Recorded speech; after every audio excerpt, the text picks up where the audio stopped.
Привет, дорогой зритель, мы находимся в пабе Джордана. Это вторая серия сезона, посвященного пиву, выпускаемому в Великобритании. В этой серии мы поговорим о коричневом эле Роберт Бернс, выпускаемой шотландской компанией Belhaven.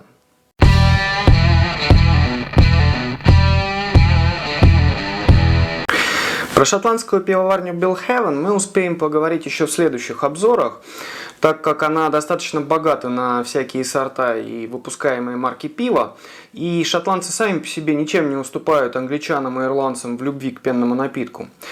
В данной серии хотелось бы больше уделить внимание Роберту Бернсу, почему он так почитаем у себя на родине и почему пивоваренная компания решила таким образом увековечить память поэта. Поэт жил в 50-х-90-х годах 18 века.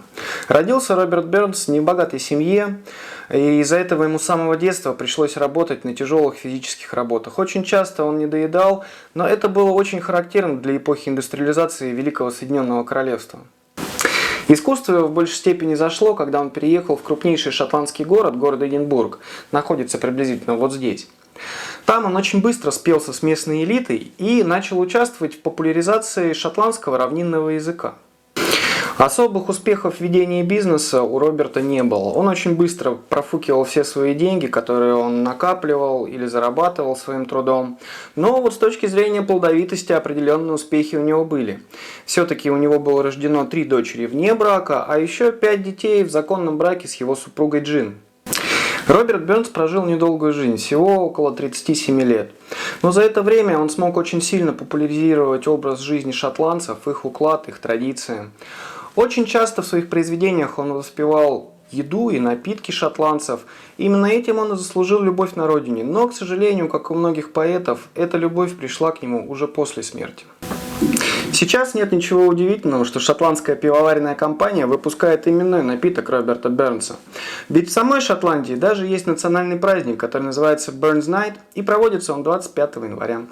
В этот период шотландцы собираются и едят национальную еду и пьют национальные напитки, которые были воспеты в стихах самого Роберта Бернса. Этот эль является пастеризованным и фильтрованным пивом. Его крепость составляет 4,2%, плотность 12%, рекомендуемая температура подачи 9 градусов по Цельсию. В его составе всего лишь вода, ячмень и хмель.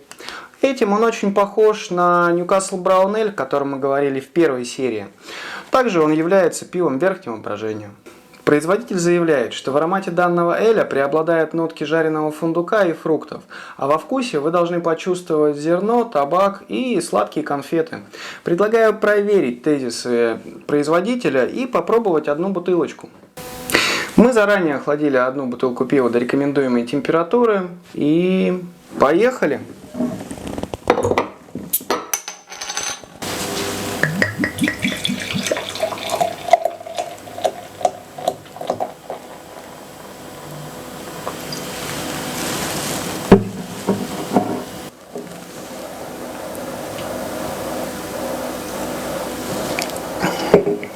Резюмируем.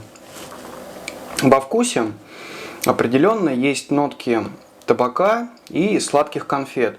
В аромате я не почувствовал каких-то фруктов или жареного фундука, но определенно это пиво имеет место быть, оно очень оригинальное, у него очень узнаваемый и приятный вкус. В связи с этим я предлагаю перейти к рейтингу пивного короля и определить его место в рейтинге. Для тех, кто видел предыдущую серию, напоминаю, а для тех, кто нас смотрит в первый раз, рассказываю. Рейтинг пивного короля подразумевает то, что мы пробуем разные сорта пива и распределяем их по 4 категориям. В конце мы подводим общий итог и называем победителя в каждой категории. Итак, подводим итоги сегодняшних дегустаций. Пиво Роберт Бернс Brown Ale занимает почетное первое место в категории Эли, с чем хотелось бы его поздравить, а также пивоварню Belhaven, ведь ей исполнилось 300 лет в этом году. На этом вторая серия первого сезона паба Джордана подходит к концу. Не прощаюсь с тобой. Если тебе понравилось видео, ставь лайк, подписывайся на канал. Обзоры будут выкладываться 2-3 раза в неделю. Ну и не забывай, что нужно будет подвести рейтинг пивного короля и определить победителя по каждой из 4 категорий. Там он очень быстро спелся с местной тусовкой и начал барыжить стихами и поэмами.